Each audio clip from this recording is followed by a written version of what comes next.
ইব্রাহিম আলাইহিসসালাম একটি স্বপ্ন দেখেন। স্বপ্নে একজন বলছে, ইব্রাহিম, তোমার সবচেয়ে প্রিয় জিনিসটি কোরবানি করো আল্লাহর জন্য। তিনি জেগে উঠলেন, চিন্তিত হয়ে পড়লেন। পরদিন তিনি ১০০টি ছাগল কোরবানি করলেন। জানি রাখি, ইব্রাহিম আলাইহিসসালাম অত্যন্ত সম্পদশালী ব্যক্তি ছিলেন।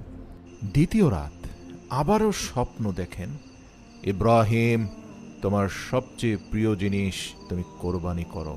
তিনি এবার ১০০টি ওট কোরবানি করলেন, কিন্তু সেই স্বপ্ন দেখা বন্ধ হলো না। তৃতীয় রাতে একই স্বপ্ন, ইব্রাহিম, তোমার সবচেয়ে প্রিয় জিনিস কোরবানি করো। এবার ইব্রাহিম আলাইহিসসালাম বুঝলেন, নবীদের স্বপ্ন কোনো তুচ্ছ তাচ্ছিল্য করার জিনিস নয়। নবীদের স্বপ্ন আল্লাহর তরফ থেকে আসা ওহী। নিঃসন্দেহে এর মাধ্যমে এই পৃথিবীর বুকে আমার নয়নের মণি সেই ইসমাইলকেই কোরবানি করার কথা বলা হচ্ছে, কারণ ইসমাইল আমার জীবনের চেয়েও বেশি প্রিয়। আল্লাহর নির্দেশ অমান্য করার সুযোগ নেই। ইব্রাহিম আলাইহিসসালাম সাথে সাথে ছুরি হাতে নিলেন, একটি উটে চড়ে রওনা হলেন মক্কার পথে। বয়স তখন তার ৯২ বছর। মাসখানেক পর তিনি পৌঁছান মক্কা। হাজরা আলাইহিসসালাম আনন্দে উদ্বেলিত হয়ে দৌড়ে এসে বলেন, তুমি এসেছ, এবার থাকো না হয়। ইব্রাহিম আলাইহিসসালাম বললেন, না, আমাকে আবার ফিরে যেতে হবে, তবে আমার সন্তানকে একটু বেড়াতে নিয়ে যেতে চাই। হাজরা আলাইহিসসালাম আনন্দে রাজি হয়ে যান, ইসমাইল আলাইহিসসালামকে প্রস্তুত করে দেন। ইব্রাহিম আলাইহিসসালাম ছেলেকে নিয়ে হাঁটতে শুরু করলেন। গন্তব্য মক্কার পাশেই মিনা উপত্যকা। সন্তান খেলছে, হাঁটছে বাবার পাশে। ইব্রাহিম আলাইহিসসালাম একদিকে হাসছেন, আরেকদিকে কাঁদছেন।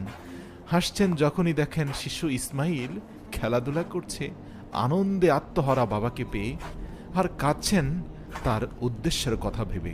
এভাবে হাঁটতে হাঁটতে মিনার এক নির্জন স্থানে পৌঁছে হযরত ইব্রাহিম আলাইহিসসালাম বললেন, হে আমার পুত্র, আমি স্বপ্নে দেখেছি আমি তোমাকে কোরবানি করছি। তুমি কি বলো, কি করা উচিত?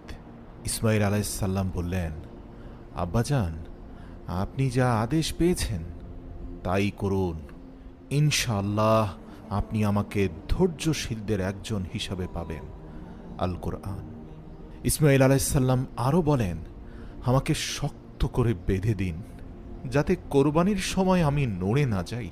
আপনার জামাতে যেন আমার রক্ত না লাগে, যাতে আপনি দেখে দুঃখ না পান।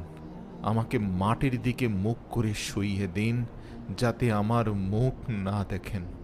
আর আমার মাকে আমার সালাম পৌঁছে দিবেন, এবং যদি চান আমার জামাটা দিয়ে দেবেন।